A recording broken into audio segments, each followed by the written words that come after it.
Good morning, everyone. Welcome to the July 25th meeting of the Citizen Oversight Board. We were to have been joined by Executive Director Armando Saldate today. Fortunately, we learned last night that he will not, or yesterday afternoon, that he will not be joining us. For awareness, these meetings are scheduled 6 months in advance. And so it's not a surprise that the meeting was today on his calendar.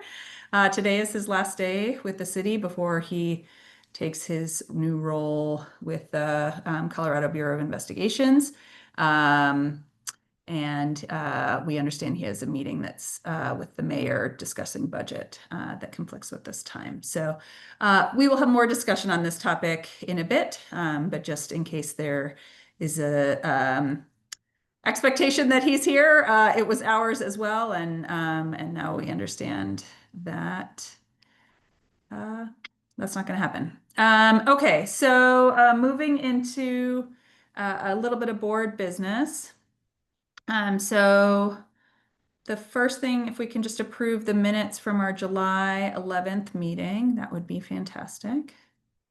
I move the adoption of the minutes. Seconded. Great. All in favor, aye? Aye. All right.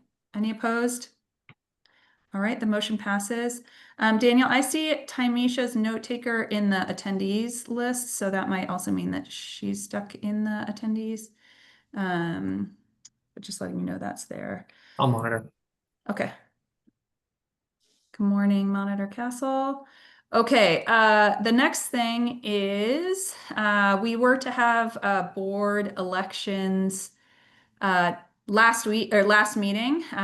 We didn't quite have the right participants to host those elections, and we had planned to have them at this meeting. There has been some internal conversation about the timing of our elections in light of just sort of the ongoing dynamics with Saldate leaving, with EBD, with various other things happening in the city. And so wanted to open a discussion up with the board about perhaps shifting the timing of our elections for a few months. Do folks have comments on that? Yeah, I would like to start just by saying that, first of all, want to say a note of appreciation, Julia, for the years that you have served as chair. I really appreciate, how we've been able to get through a number of transitions, through other kinds of transitions, and your steady hand has been really appreciated. Given that, I would also like to urge us to think about perhaps starting the calendar year with a new chair as opposed to current timing, both because of the EBD, the importance of managing through all of that political morass, and also the change in the director of safety. We're going to need a lot of community input into this. And so I would urge us to perhaps look at that and also allow us to do some succession planning by that point. And I know that you are tired. I can, not that you show it, I'm just, That's good. That's good preference. Yeah, yeah. I mean. Yeah, I know. It's kind of saying, I know you look tired. I'm just noting that, you've had some transitions in your own personal, stuff. And the fact that you're willing to stay on through to allow us some time to get to perhaps that important transition of chair at the calendar year start. And, I'll finish with that we just owe you a great deal of gratitude and thank you for considering. Thoughts from other members? Go ahead, Karen. I want to also thank you for your guidance and steady hand in leadership for as long as you have been doing it, and can appreciate your need to step away from leadership and be more of a board member. And I acknowledge that in the back and forth that we had on email, I stepped up to consider being the co-chair or vice chair, and want to announce that I'm going to retract that offer and say that I'm now going to resign from the board. And I have a statement to read that gives some insight into that, but I didn't want to respond since I had made that statement during the email back and forth around discussion of election. Thank you. Let's put a pin in the resignation. I mean, I'd love to put a pin in the resignation in general, but just for the purposes of discussion today, we will come back to this important announcement. So let's close out the discussion of our elections timing, and then Karen, we will come right back to you. I echo the comments that have already been made. Thank you, Julia, for your commitment and great leadership, and also share the concern in that the timing of everything that's going on isn't great in terms of losing continuity, connection to the community. I think that's all very important to right now in terms of all of that's going on, and also echo Rufina's comments on just getting better prepared for succession planning and transition. Well, I wasn't asking for such nice comments from folks, mostly just regarding the timing, but thank you for all those nice statements. Alfredo, you've come off mute. Also just wanted to echo that, Julia. It's been a delight having you as co-chair, and thank you for your willingness to stay on through this transition. And unless there's any other comments, I would like to raise a motion to postpone the elections until the end of the calendar year. Second. Okay, all in favor? Aye. Aye. Aye. Any opposed? Okay, the motion passes. Thank you for that discussion. All right, on to more pressing matters. Karen, I would like to give you the floor. What I will say is that Karen is our longest serving board member, but not just longest serving board member, but longest serving board member committed to this issue. Karen has been involved in this for more than 20 years in the city, and when she and I discussed her resignation, it comes to me with a very heavy heart and a deep understanding of the challenges that we face in sort of the public safety oversight world. It often feels like David versus Goliath. It feels like these sort of deep, pernicious systems that we are trying to push back against. And it's really hard. And so just really appreciate, Karen, your fight and your commitment to the cause through your work in the COB. I have found it a great pleasure to be your colleague on this board, and we'll miss you greatly. Thank you, Julia. And with that, I'll present my statement.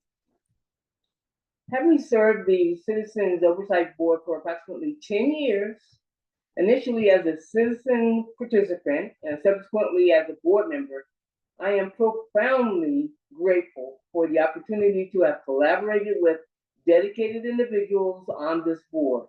Our collective mission has been to provide essential oversight and support to the independent monitor, offer recommendations to the Department of Public Safety, and diligently listen to and advocate for the concerns of the public.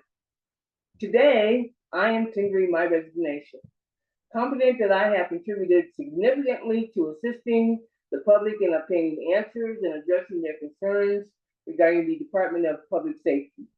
My decision is motivated by a desire to create space for new perspectives and innovative approaches and the ongoing effort to enhance public safety and law enforcement accountability.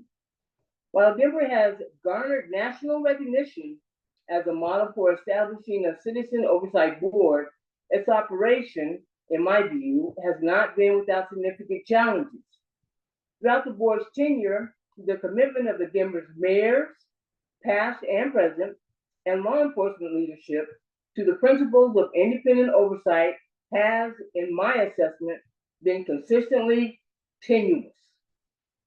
This stance has regrettably manifested in a lack of genuine collaboration, undermining the intended partnership between law enforcement leadership and the independent monitor's office.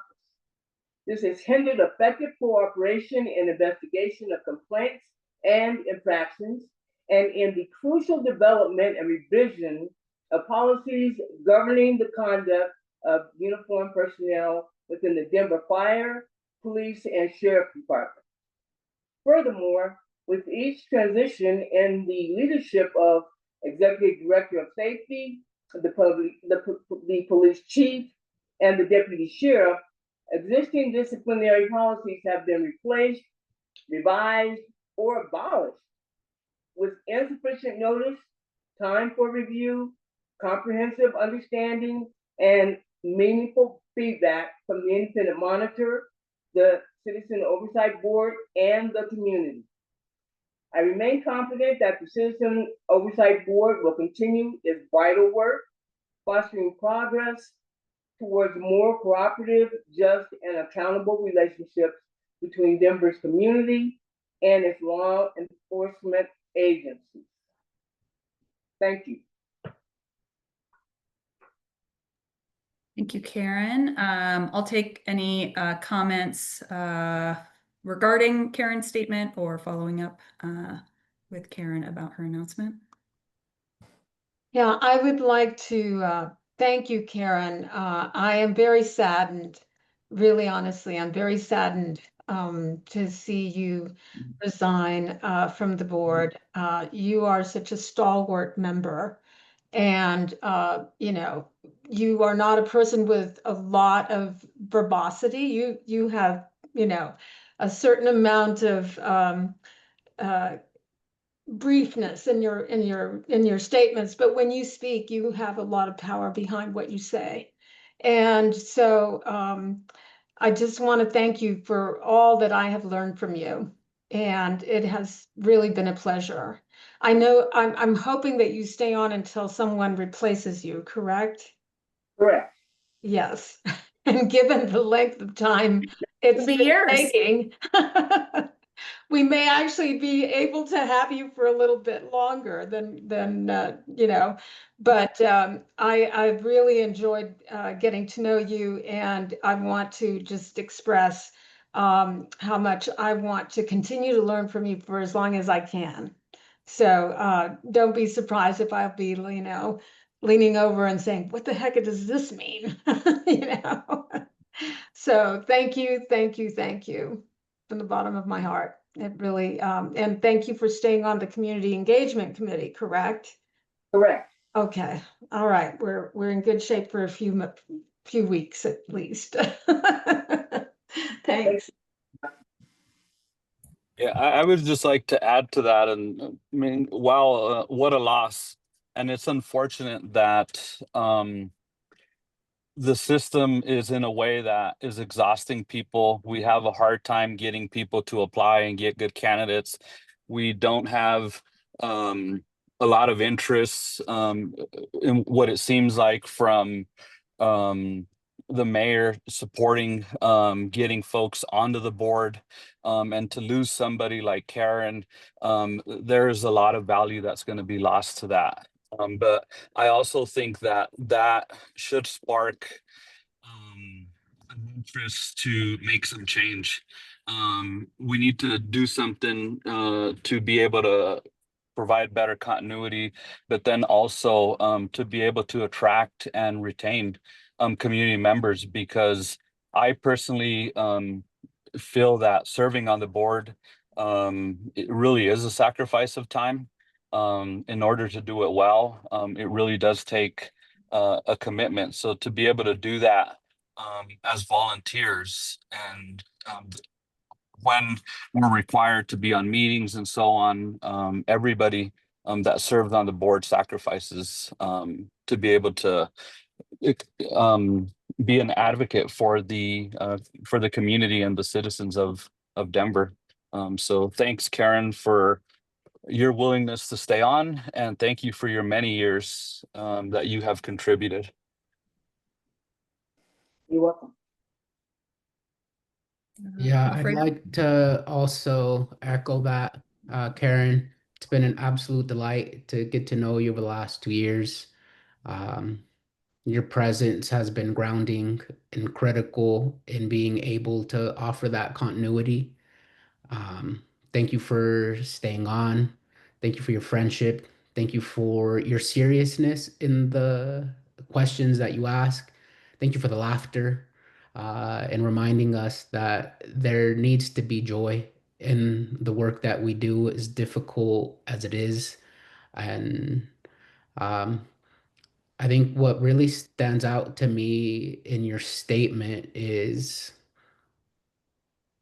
how we keep finding ourselves in the same position time and time again, and how exhausting that is, and how it undermines our ability as a board and as a community to be able to offer effective accountability and transparency around public safety and policing. Um, and I hope that your resignation really sparks that conversation even further. That we've been here before and we can't keep finding ourselves in this position, because at the end of the day, it'll be the people of Denver that continue to suffer. And I'm sorry that it has taken your resignation to spark that conversation, but I hope that it's the beginning of something bigger that allows us to go deeper into the conversation. So Great. thank you. You're welcome. Monitor Castle, go ahead. I don't even know where to begin. We've known each other for about 30 years, and I have always been so grateful for your directness and the ability to sift through the noise, get right to the issue, and confront it without fear, without agenda, without motive, other than what is best and what is right. On behalf of the OIM, myself, Greg Crittenden, Nick Mitchell, all of the members of the OIM, we're so grateful for the time and the energy that you have given to the board. Your guidance, I know, to me has been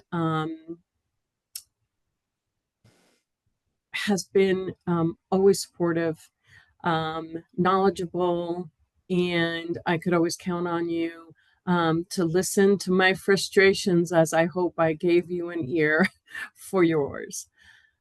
I know you will remain in the community, as you are, you're everywhere, involved in many, many, many projects. And I will continue to reach out to you for your guidance and input. Thank you so much. Thanks, Karen. Okay, I just want to follow up Karen's announcement with a few facts and sort of just present a fact pattern into the public record that I think supports a lot of what Karen indicated in her statement. The first thing is we believe, we can't quite remember, but we believe that Karen is an appointment from City Council, and City Council has done a really good job in replacing folks under their purview. We changed the process for appointing board members a couple of years ago in order to accelerate the process, as many of us on the board experienced, sort of multi-year appointment timeframes. As I described to somebody recently, we used to be appointed like Supreme Court justices, which was rigorous, but perhaps unnecessary. And so we have moved beyond that process. Unfortunately, the appointments shift between the mayor and city council and depends on who leaves and what the timing is, et cetera. But typically it's sort of every other appointment. And we have had a board vacancy for 18 months as a result of slowness in the mayor's appointing process.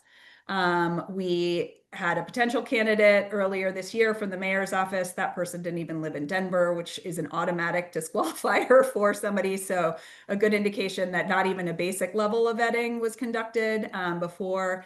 And I think to all of us, it signals a true disinvestment in oversight. It's only a 9-member board, as board members have indicated. It's a huge amount of work. Our board meets twice a month for 2 hours. That's at least 4 hours of work a month for something that's a volunteer effort. And having served on 5 or 6 boards myself, this is the most work of any board, whether you're the board chair or just a member.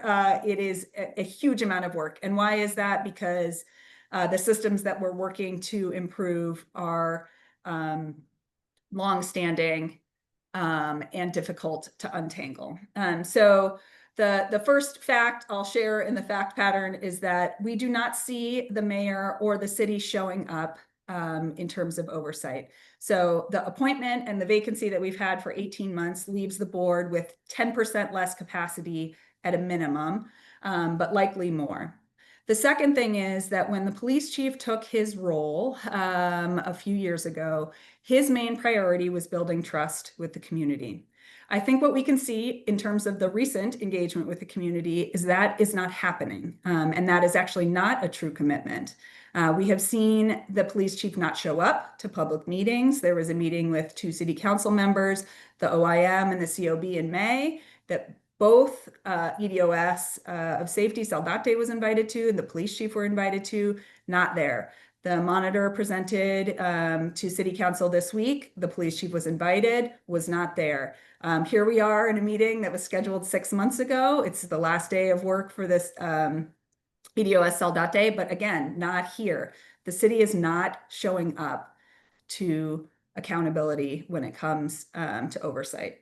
The second thing that I think we are seeing is bulldozing, bulldozing the community, bulldozing oversight, and education-based discipline, now education-based development, is another example of this bulldozing. So, Karen and I talked upon her resignation about the cycles that we have seen over and over of, new things being suggested and then rolled out without community input, new things being suggested and rolled out without monitor input. And that is not the way the system is designed. That's not the accountability that has been created through public partnership, through independent oversight. We have heard about the police chief's community engagement on education-based discipline, which I will call absolute malarkey. We have heard that there's overwhelming support for education-based discipline, which is based on the community advisory board meetings, which are typically very pro-law enforcement community members who are concerned about safety. The information is presented at the end of meetings in a format that does not give enough information for people to actually understand what the context is and the impact. And so I was talking with a community member in my district last week, and he attends the CAB meeting and said, I was interested in this education-based discipline. The commander presented it and who's against education? And I said, exactly, who's against education? No one is against education. But when it fundamentally changes a system that was built through community partnership and engagement, that has a system of and a set of processes by which significant changes are to be made, and instead there is sort of fake engagement and fake community partnership with a lack of information, that is not community engagement. I will say, if I were a community member, I am a community member, and I'm pissed. I'm pissed that they are rolling out or continue to talk about an idea that no one agreed was a good place to start. It will change the discipline system significantly. It is without facts and basis in its premise. There is no research to suggest it works. Other communities have deployed it in very different contexts and settings. And again, there is no performance evaluation of a system like this. And instead, what it is going to create is an end around to the discipline system. Lastly, all of these things, I think in the end, create the opportunity to fundamentally damage the oversight system for the city of Denver. We have long held the city as a shining star in the nation, as a tool for oversight, a system where the public is engaged through a board, there is a staffed office to conduct ongoing investigations, and the department partners and engages in that discipline process with the monitor and the public's oversight, is something to be proud of. And, you know, in recent community meetings, what we've heard from the community is like, it is not changing fast enough. It is not making a big enough impact. Police are still killing residents in the city of Denver with no recourse and no discipline. And so what we see with education-based discipline is just one more hammer towards the coffin of oversight. And it creates significant risks to the effectiveness of oversight in the city. And it should not be underplayed. You know, the conversation at City Council this week, having engaged with council members who were there, people were surprised at sort of the level of impact this will have, the lack of engagement with City Council, and the lack of engagement with the public. And this is just another example of, you know, this sort of pernicious approach to damaging oversight in the city. So I just want to make sure that Karen is not left alone in her frustrations at the cycle of sort of like, you know, sneakily moving their way through changes for the city.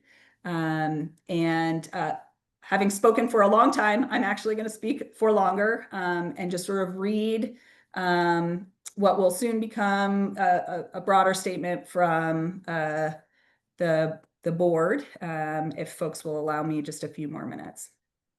And this will sort of summarize what I've said, but I'll say it again because it cannot be understated. The police department is trying to quietly roll out consequential change to how officer misconduct is handled.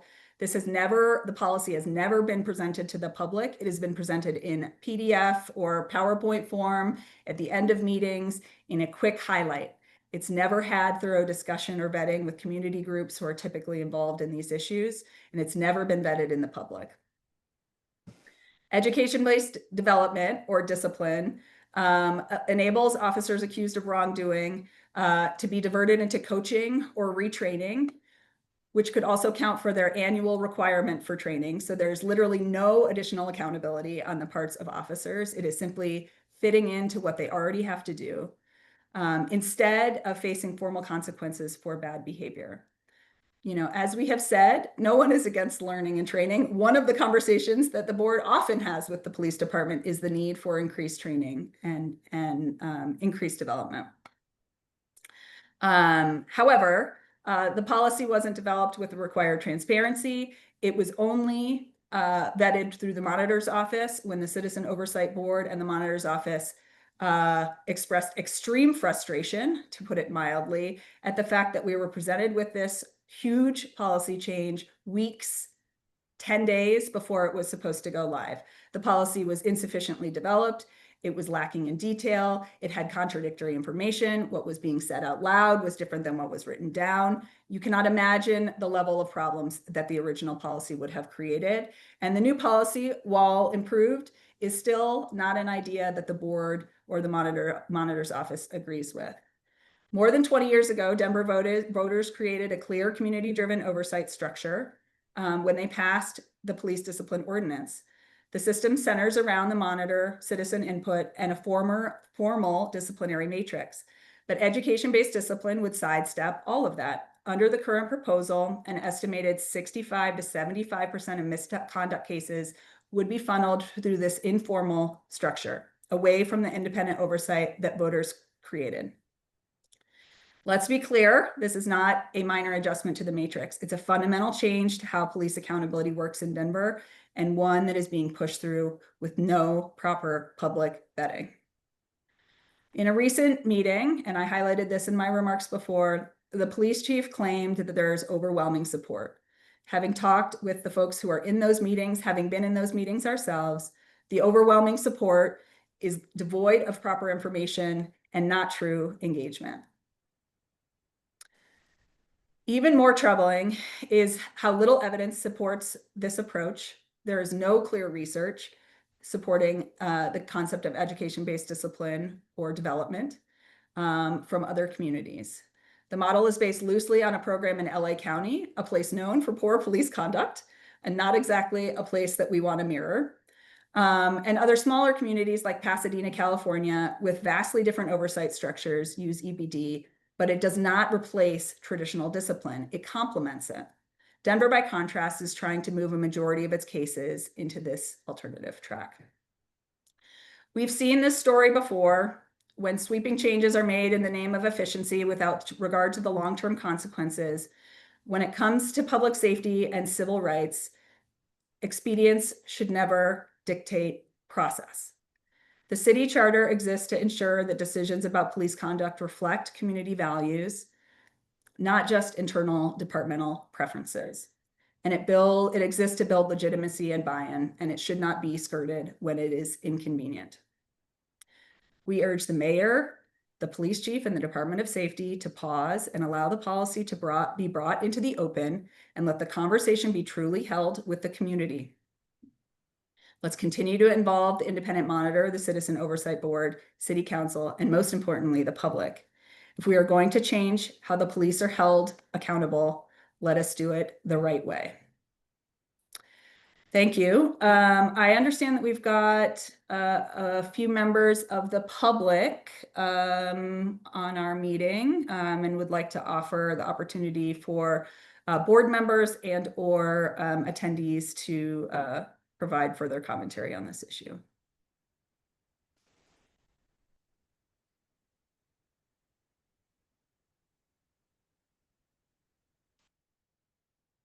Oh, and I do see myself on here twice, so this may be a bad forward on my part, but let's shift that panelist to a participant. Yeah. Okay, I see Robert Davis. Would you like to make a comment? And we can move him to speaker.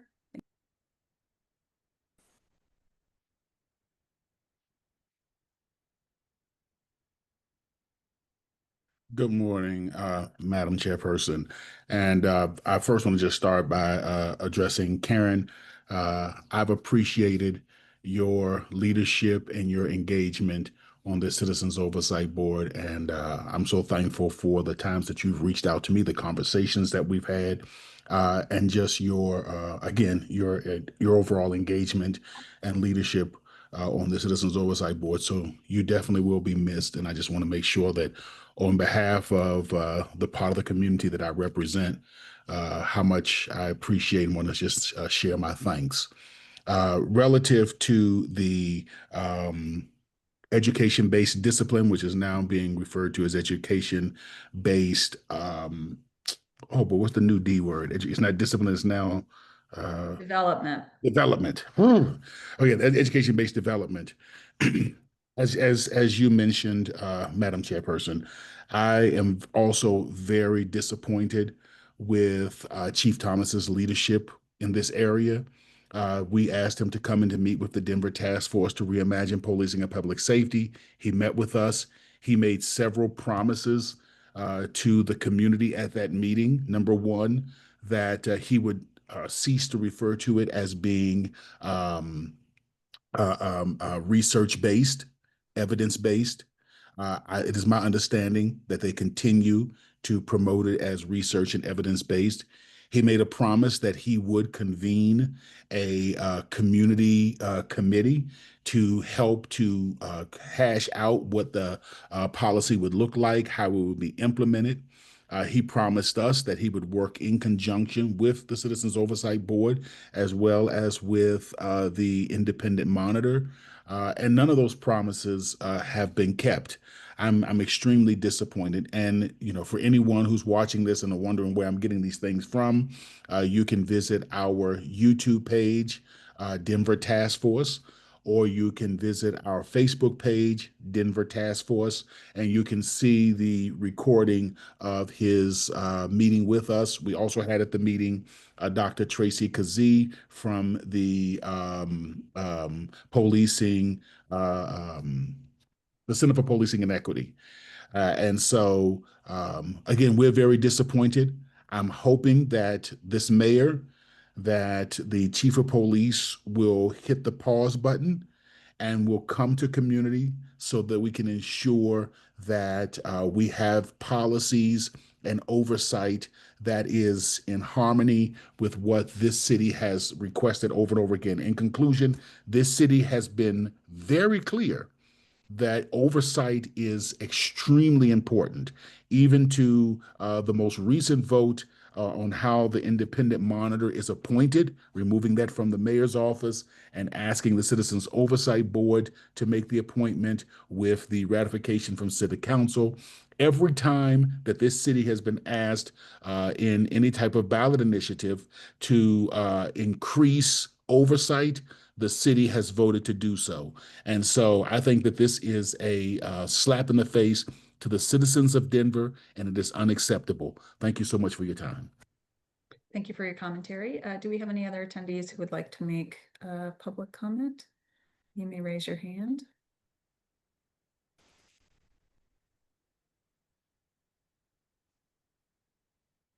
Okay, I see Reagan Benson. We'll move you over.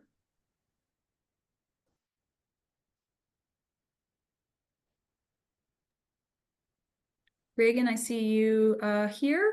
Go ahead and make your comment.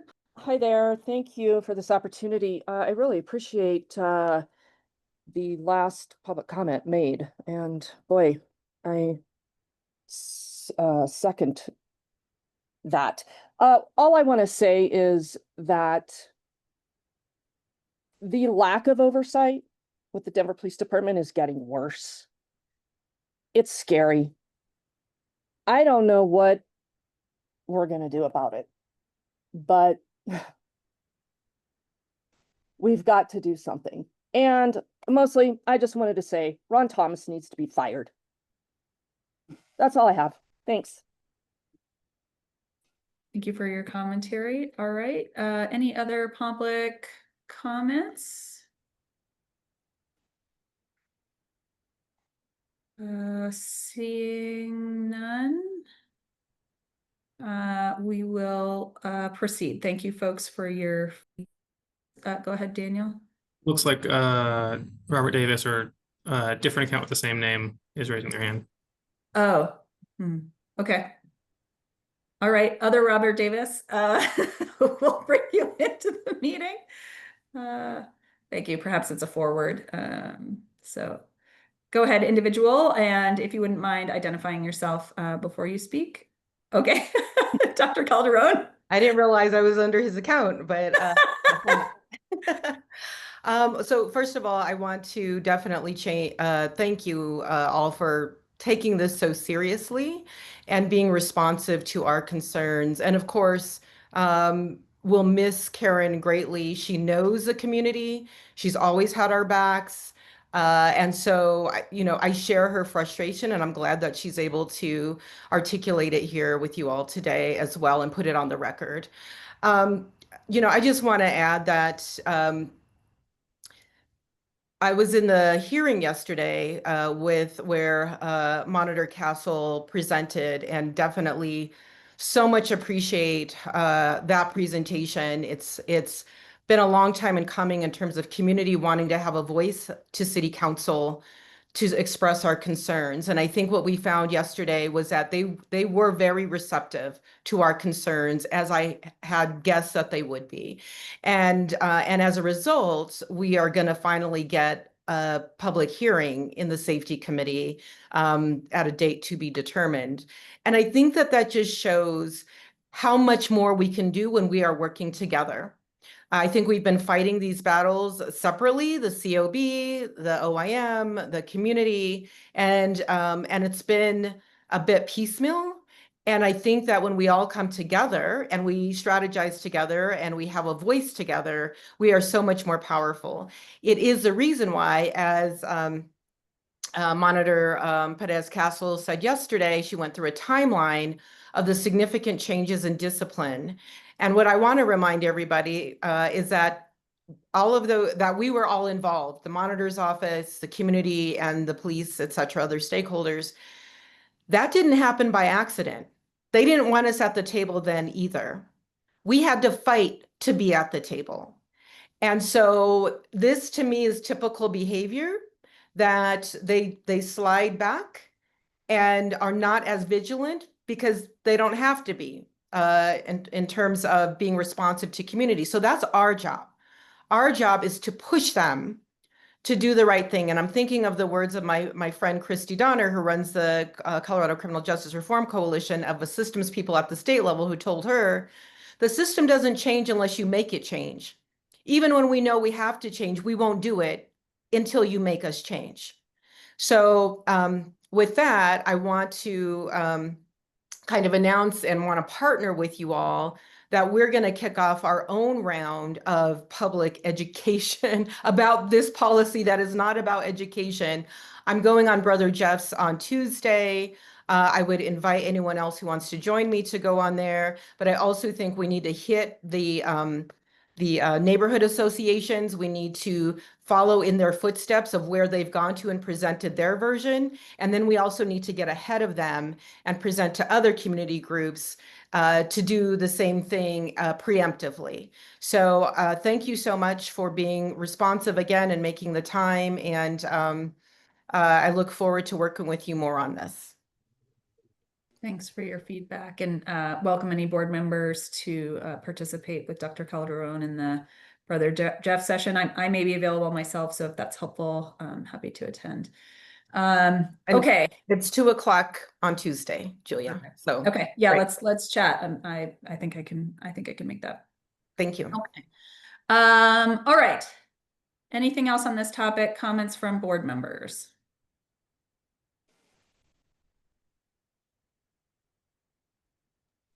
Go ahead, Rufina. Yeah, I just wanted to make mention that the Community Engagement Committee is looking at doing something akin to what Lisa just referenced in terms of educating the community.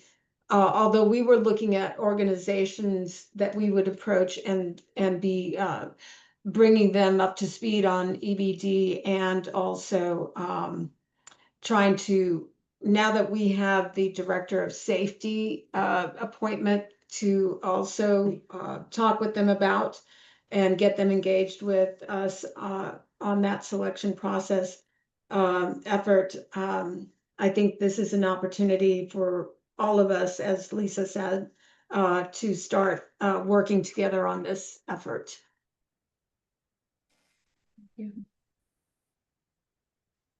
Okay, so a few follow-ups to this topic. We understand that the monitor's office provided feedback to the police department. We have also provided feedback to the police department. We are aware that the police department has responded to the monitor's office about that feedback, although they have not responded to us about our feedback. So we're still waiting for our feedback to be incorporated, although the feedback we have is overlapping in some ways with the monitor's office. It is not the same, and we are two distinct entities deserving equal respect. Next, Chief Thomas will be presenting at the Mayor Council meeting on Tuesday morning at 9:30. I encourage board members and interested community members to attend that as well, if possible. And Daniel, do we have a committee meeting room for that? Yes, it will be in, I believe it's, I should look this up before I. Okay, yeah, look it up so we don't send people the wrong place. But that's fine. You look it up and then get back. I will probably be able to make that as well. So, and I think it's already on the calendars of board members who might be interested. 389. In the city and county building, it's going to be the Par Widener room. It's number 389. Okay, thank you for those who would like to be there. The monitor presented this week, and Monitor Castle, I'll turn it over to you in just a second to highlight anything that you covered there and would like to highlight in this setting. Lastly, I will say that City Council is going to be introducing a bill to create an ordinance requiring additional transparency around legal settlements with non-monetary terms like policy changes or training and reporting requirements. We are submitting a formal letter of support as a board. And for community members who may be interested, there is a public comment window during August 6th committee meeting for your additional commentary. This ordinance comes at the end of a very long effort by the Citizen Oversight Board to close a gap in accountability for the public safety departments that, well, Daniel really uncovered. As a result of lawsuits filed, there are typically monetary terms. You know, somebody sues and they get $1 million because their loved one was killed or their eyeball was, ruined or, what have you. But there are often also terms that say, and then the department is supposed to do training on X, Y, and Z so that this doesn't happen again. Of course, the Citizen Oversight Board is always interested in systems level change, not just reparations for individuals. And so these terms prove to be very valuable if they are implemented to help prevent future injury from occurring. In the past, there has been no oversight and accountability for those terms, and it has typically been between the lawyer of the injured person and the city to confirm whether or not that work is done, rather than accountability on the safety department. So this ordinance will improve that accountability. It will give information to the right people to hold folks accountable, and we feel proud of ourselves for having achieved this, but also grateful for City Council for taking this on. It's worth mentioning that the Executive Director of Safety had committed to a policy, formal written policy that would implement some of the changes that they have implemented as a result of being responsive to our requests. And I have the words of EDOS Saldate around that, and now I can't remember what he said, so I'll come back to it. But with that, Monarch Castle, is there anything you'd like to present in the public meeting about work that you're up to or the presentation this week? Thank you, Madam Chair. I would just reiterate all of the comments made by Dr. Calderon and Dr. Davis. The OIM had the opportunity to address City Council on Wednesday the 23rd. That our presentation to City Council and their questions are available on the City Council website. And I think that based upon the feedback that we received, they're very concerned. They're very concerned about these changes as the OIM. The OIM feels this is a not so veiled attempt to not just chip away at accountability, but to chip away at the system of oversight developed here in Denver.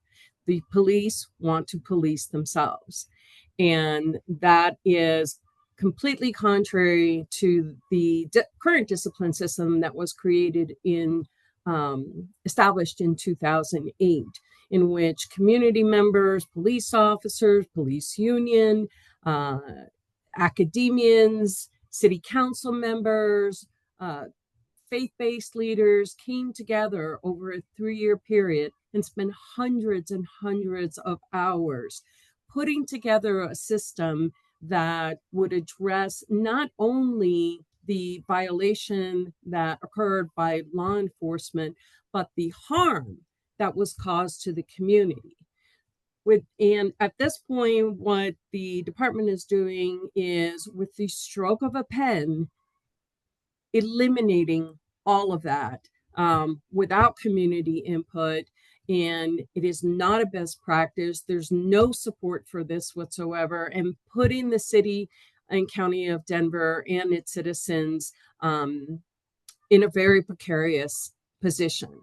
The matrix was adopted in 2008. There were over 116 community members who were involved.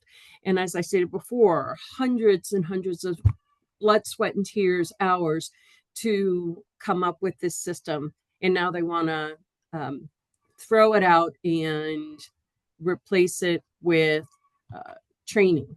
And I think it's important to note that the matrix system, and I encourage folks to read it. It is available on on the web, and the discipline handbook, also the report that was issued when the matrix system was adopted, which sets forth the research that was done, the groups that came together, why they decided on this model, is available on the Citizen Oversight Board website under historical documents. And I urge the community to review that, because that really sets out why this is the right system, what was considered, including education-based discipline, and that's identified in a footnote.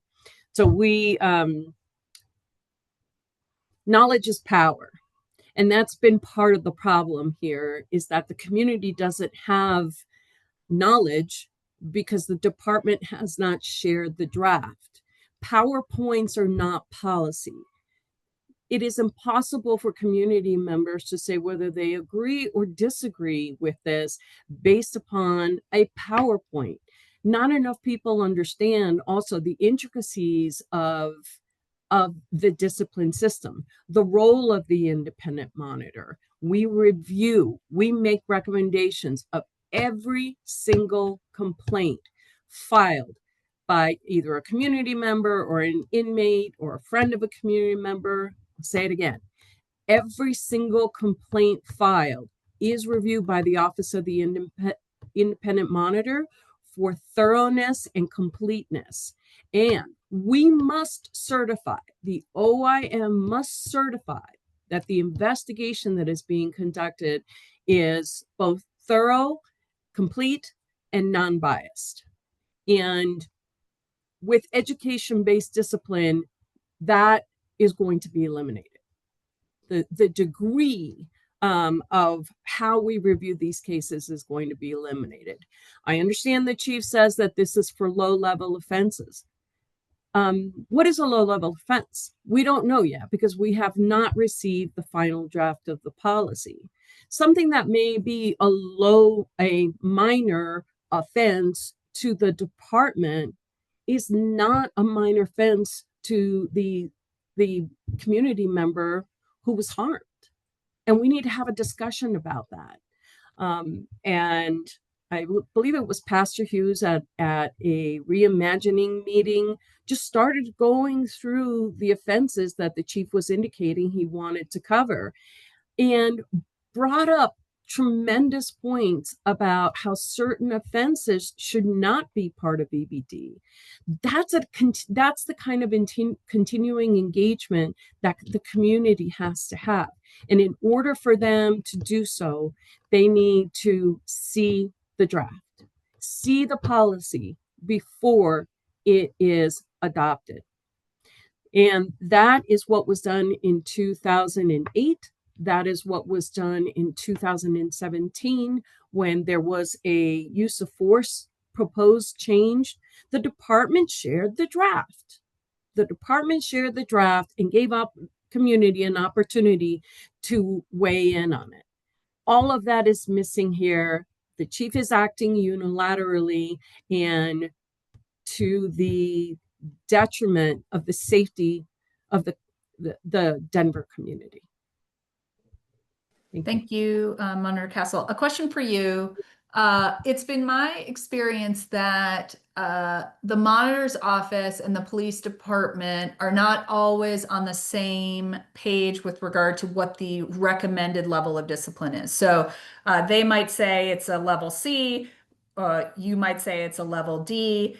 And so that's something that happens very much today. What's your perspective? So the police chief has said it's only going to be minor offenses, which is typically A through C. But what's your perspective if you sort of disagree with it's not a level C, it's a level D or a level E, sort of will the policy as it stands allow, some back and forth on that? Or are you coming in sort of late in the game?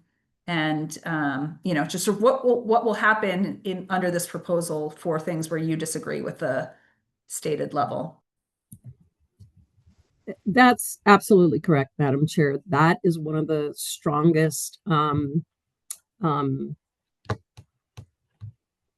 objections that we have to this. And we It remains to be seen how they will handle that. And that happens, yes, all the time. We disagree as to the category, and without getting into a long-winded presentation on the discipline system, what they may determine is a minor offense, the OIM determines is not a minor offense. And where's the line there? Who makes the call? So that needs to be addressed. Thanks. Do board members have further? Karen, I see your hand. Yes, Monitor Castillo, what would be the process, or would there be a process and the ability of an officer to appeal a decision made to exclude a complaint or infraction from EBD eligibility? Karen, let me know if I've got this question right. So my understanding is the proposed system is the department will make a decision about whether or not to offer EBD. The officer will have a limited amount of time to accept that. If they accept EBD, then they renounce their right to appeal. This is as presented by the chief. If they do not accept EBD and go through the formal process, then they maintain their appellate rights to the Civil Service Commission. One of the things that I am also concerned about is once this program rolls out and we have 85% of officers getting training, how is that going to impact the appeal process? Are all of the cases that are in the queue where officers have been disciplined, are they all back on the table? Will there be litigation asking for all of those sustained violations to be reversed? Is that the new norm by which they're going to measure misconduct? So it has continuing ramifications. Does that answer your question? Yes, thank you. Rufina, your hand is up. I'm still not, I apologize. I'm still not clear about if there is a draft policy. Is that the start of implementation, or is that the beginning of the negotiations regarding the actual final language of the policy? I'm not clear where we are in the stages here. And so if you could help me understand that. So a draft is a draft. It hasn't been adopted. Once it is, it will be a part of the operational manual and must be reflected in the discipline handbook. And this will also cause changes to the existing matrix. But in order for all of that to begin, they have to actually adopt the policy. Right now, it is just in draft form. Okay, so they have not yet adopted a policy and therefore when we see that draft, that's the adoption? No. No. Okay, we're still a long ways from adoption. We have no idea. Trying to That's stop the problem. We have no change? idea. Yeah. Aren't we trying to stop any change at this point? We're trying to just stay with the matrix that we have? Until a new policy is adopted, we will continue with the current discipline system, the matrix system. I have no idea of the timeline the chief intends to roll this out with, if there's going to be continued engagement with our office and the Citizen Oversight Board, but we have called very strongly for them to not move forward without getting community input. Well, not move forward at all. Do we even want yes. change? Yeah, not move forward at all. Yeah, right. Not move forward at all, but if they're going to move forward, then it has to be done correctly. So one of the other complaints that we made initially as a board is that there was actually no process documentation, right? There was no like, we're doing this, then we're doing this, then we're doing this, and then we're going to do a published policy, right? It's all been very willy-nilly, couple months ago it was supposed to go live. Right. 6 months ago it was supposed to go live January 1. Then 3 months ago it was supposed to go live, July 1. Then we got a note back from the chief that said, who said July 1? And we're like, you said July 1. So it's very hard to understand sort of where things are in the process because there is no process. And that was one of our original asks of the chief, is to articulate actually what is the policy, what is the process for working through this policy. When are people being trained on it? How are they being made aware that this is an option for them? How are we improving the process? If it goes live, if they decide to bulldoze everybody, how do we know it's working? There are What lots is the training? What is it? Right. What does it look like? Where does it come from? Is there scientific authority for it or support? Right. Is Or it you just a having best training practice? sergeants develop So our PowerPoints in the strategy basement. our strategy really is to try and nix this completely, because there is, first of all, the fact that it hasn't followed any process for getting community engagement, et cetera, but also because we don't believe this is a good policy for them to institute. And so that should be our message to the community. And that is, to some extent, the message, although I think it gets clouded with the, we're negotiating, et cetera. So I think at times I'm not clear which thing we're really trying to push. Is it to get the best policy we can get versus no policy change at all? This is not a good policy to do at all. Well, I'll say it for the board. I think we've been pretty unequivocal in saying that we do not agree on its face with this idea. And so full stop, there's nothing else to say on it. We did not agree to the idea. We don't think it's a good idea. It's not based in scientific evidence or research suggesting it's a good idea. So there is nothing about this that we think should move forward. Except for the recommendations. And then that starts to sound like negotiation to me.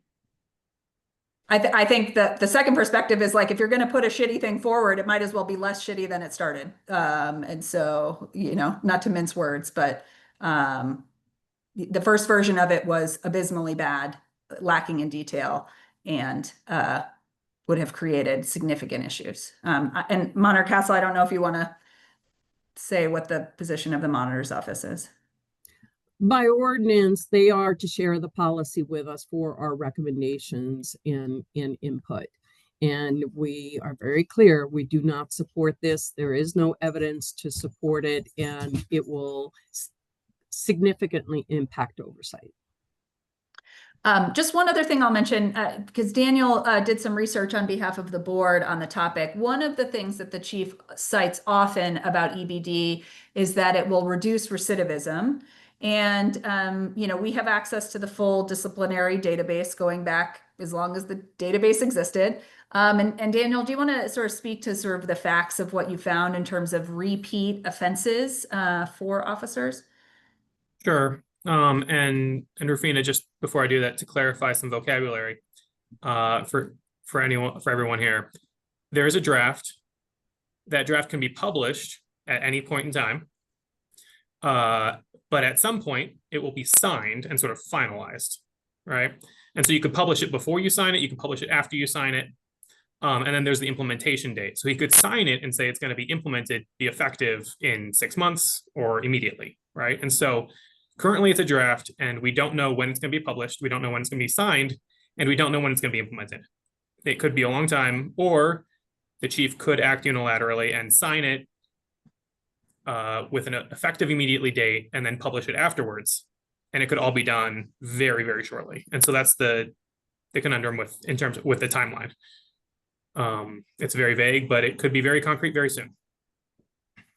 And then to go, Julia, to your the recidivism question, right? So there's a little bit of complexity there, but speaking about recidivism of sort of repeating the same offense multiple times, I looked at the data that's available to us, and looking at all of the currently employed DPD officers going back as far as we have good data, which is about 11 years.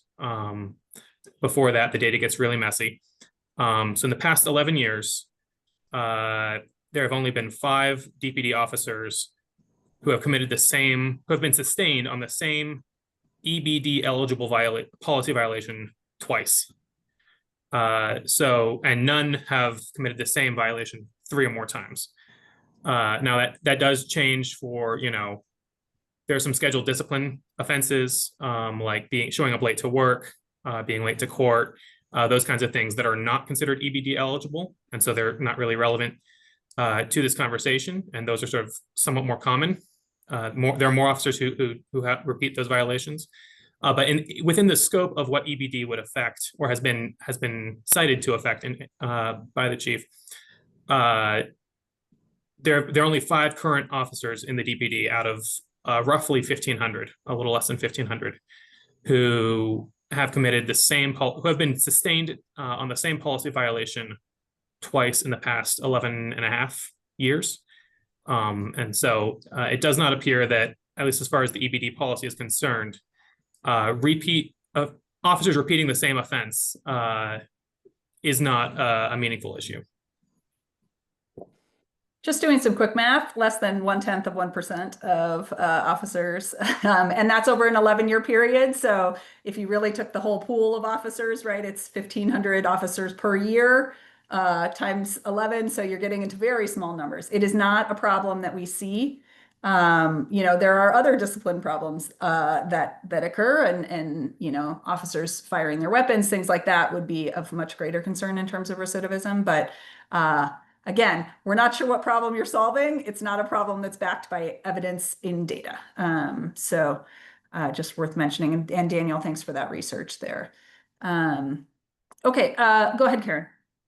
I have a question, Daniel, based on the explanation you gave about the route or the process of the draft. You talked about it being signed off on. When you say signed off on, does that refer to the fact that it's ultimately approved or sanctioned? And if so, by whom? Is it the mayor?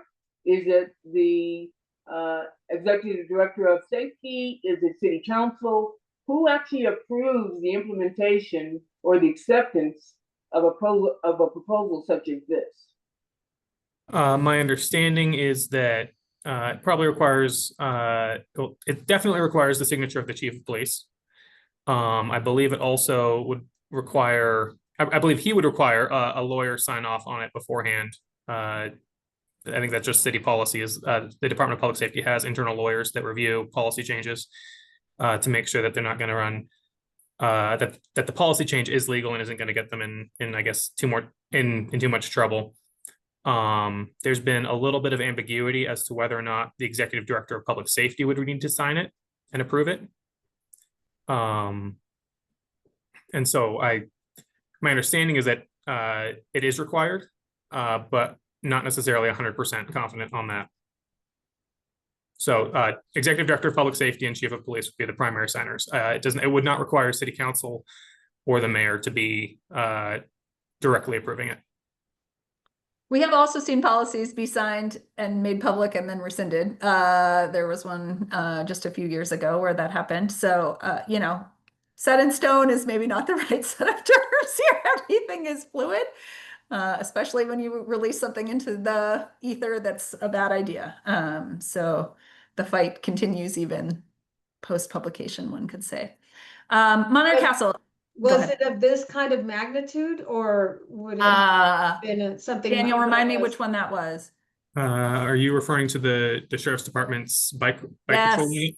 Yes. So that was probably a smaller.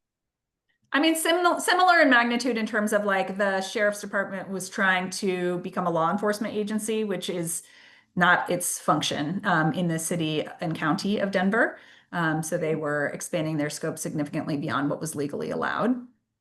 So, it didn't happen. And there was pushback once it was published. Okay, thank you. Including our own pushback, I'll mention. Okay, Monarch Castle, go ahead. And is there anything else you would like to discuss in the public? No further comments for the public, but I will say that this won't just stop with the Denver Police Department.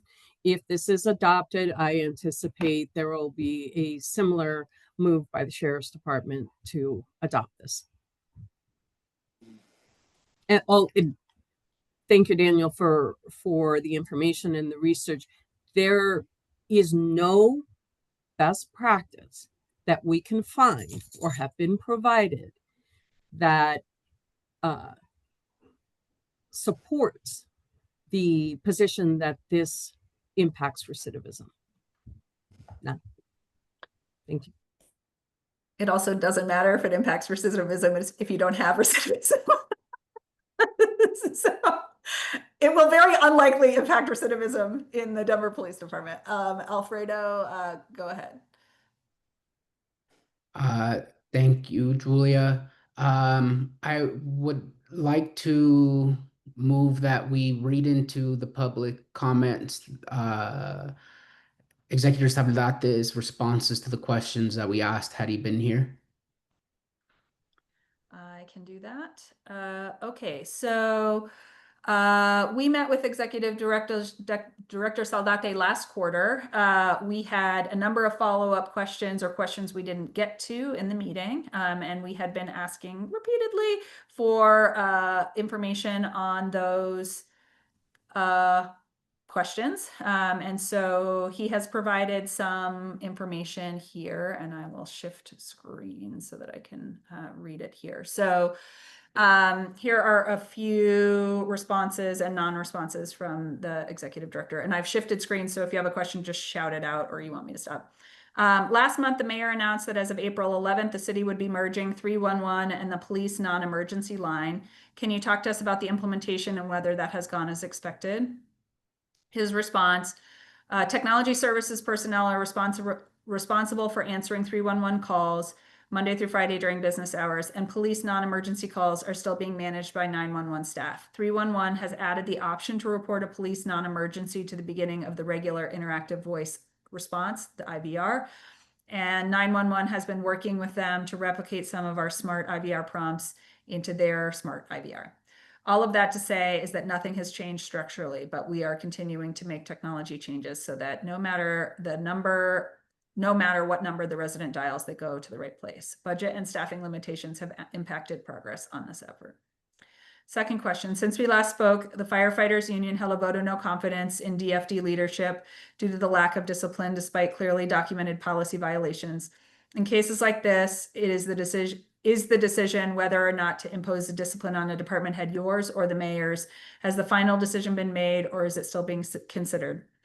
As the mayor and I, his answer, as the mayor and I have stated, we have full confidence in the leadership of DFD Chief Fulton and his executive team. The mayor has the authority to impose discipline on appointees. This was a complicated issue as this was a trained practice that had taken place over several years with fire leadership prior to Chief Fulton's tenure as chief.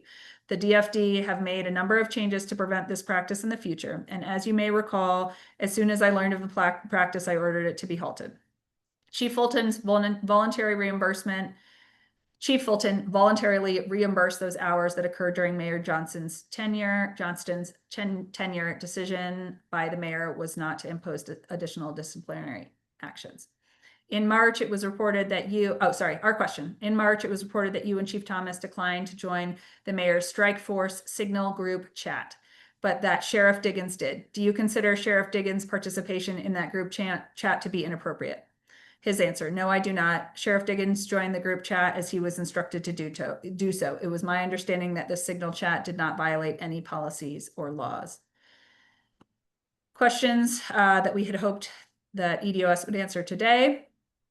Number one, do you know when you will step down as EDOS? We know that will be tomorrow. Do you know who will serve as acting EDOS when that happens? His answer, I was given a conditional offer to be the next director of the Colorado Bureau of Investigations on July 3rd, 2025.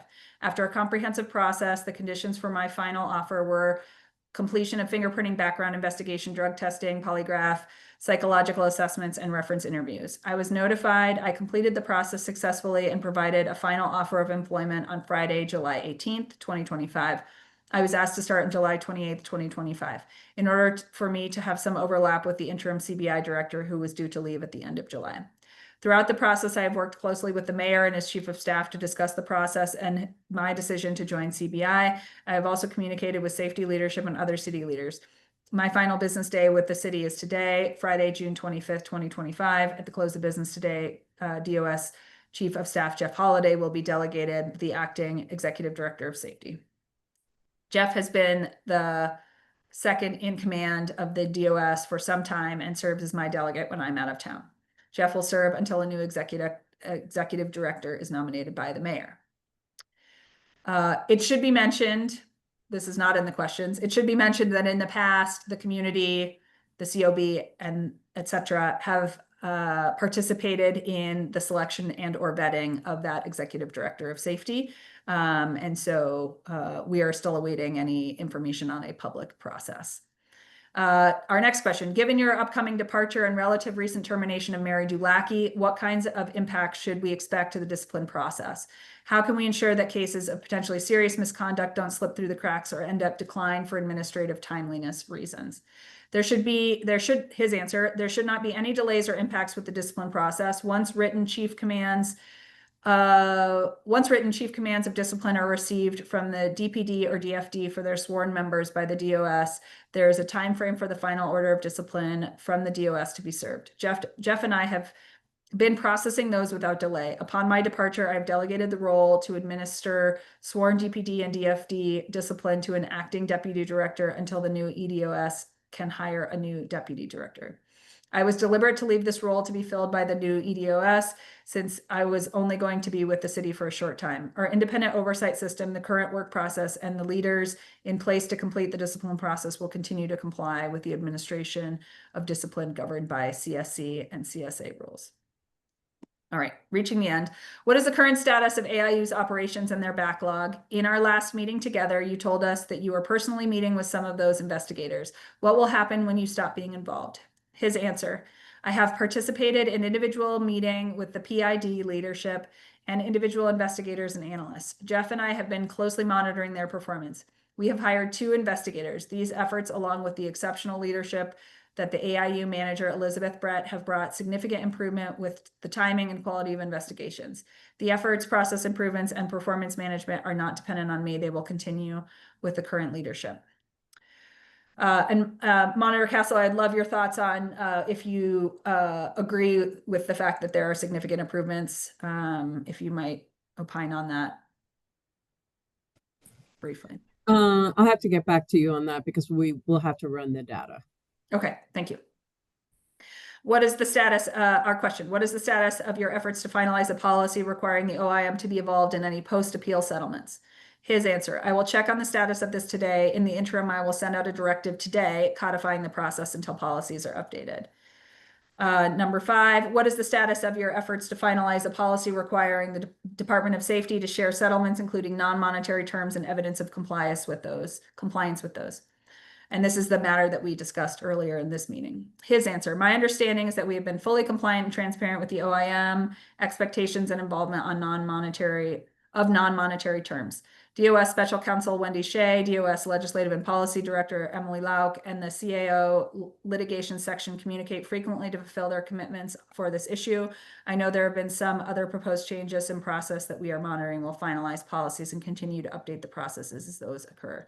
Monitor Castle, do you have any commentary on whether or not you feel the department is complying with new expectations? Once again, it's a bit of a mystery process. So I'd have to research. Lastly, earlier this year, the mayor announced that as of April 11th, the city would be merging. We had the same question twice. So that was answered above. Thank you. Any questions on that? I mean, we'll have to follow up with another person regarding questions. End of message. Are there any topics that the board would like to cover in this public session or anything that we missed in terms of board administrivia, Daniel? Yeah, Rufina had something she wanted to discuss.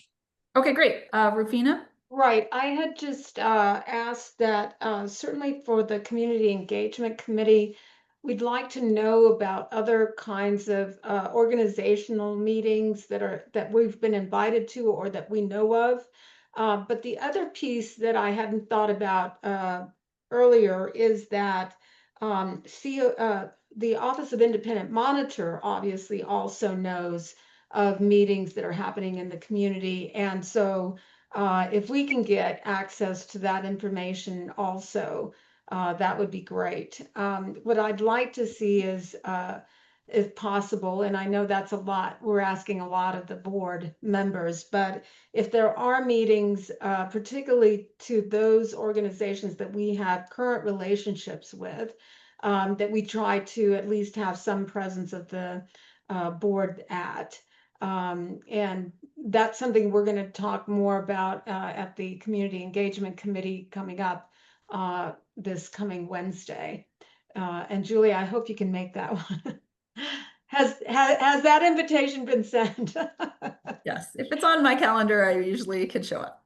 Okay, terrific. All right, sounds good. Okay, And Karen, go ahead.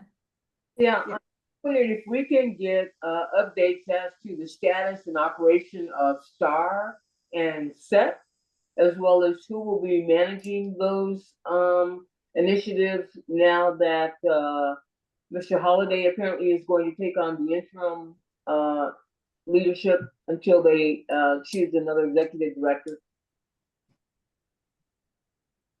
I imagine SET will still report up to him. They probably won't put someone else in charge of that if he might revert back to his chief of staff role if someone else is appointed to the top role. If he's appointed to the top role, then they would hire a new chief of staff, and SET would probably report to that new person. Let's make sure we just include it in our question set as soon as we figure out who the interim is.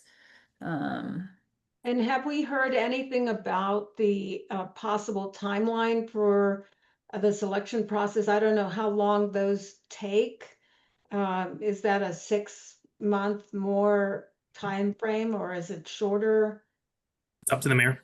Yeah, when the mayor came in, it did take quite a long time, even though the selectees, the appointees were incumbents to the roles. But I feel like they were not approved by council until like February after it took 6-8 months.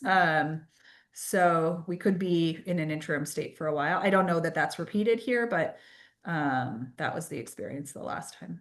Okay, thank you. And hopefully there's sufficient public process such that, Well, I think that's one thing we need to really, try to put our arms around and try to push very hard on. Yeah. Okay. Other board business and looking back at our agenda, let's see. Daniel, do you need numbers of folks who may be attending NACOL or interested in attending NACOL? Yeah, I just wanted to do the early bird discount comes up in mid-August. And so I wanted to do a quick straw poll, not necessarily firm commitments, of just trying to gauge interest from board members in attending the NACOL conference this year. It is October 26th through the 30th. So the very last week of October, Sunday through Thursday. And it will be in Minneapolis, Minnesota.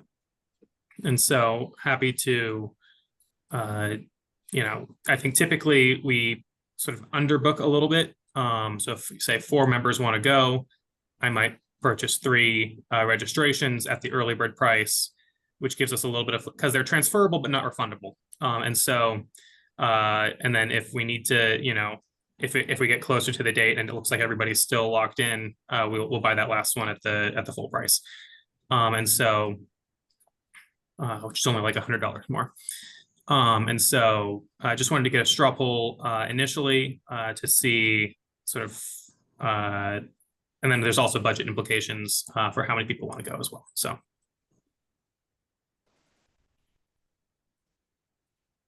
All right, Rufina, Alfredo, I see you guys raising your hands. You were on mute though. If you have something else to say, but I saw that. I may have a conflicting conference that week, but if not, I'll go. I'm also a maybe, Daniel. Sure. So, And The Dawn 3 of will 4 be- sounds like a good approach. And Dawn will be, obviously, yes. hopefully she can make it. I will check with her. As you know, I think she's the only member of the board who has not yet attended one, given that she was just appointed. And so I will reach out to her specifically. Okay, and it looks like Tanisha said she would also like to attend. So All okay. right, so thank you. Great. And I think that is it. Monitor Castle, do you have matters of ongoing investigations that you would like to cover in executive session? I think you're on mute. Yes, I do. Sorry. Great. If we may have a motion to adjourn this meeting and join an executive session. So moved. Second. Second. I don't know who's. All in favor, aye? Aye. Okay, any opposed? Great. Well, this concludes the public meeting of the Citizen Oversight Board. Appreciate everyone's time today, and we'll see folks in the executive session. Thanks, everyone. Thank you.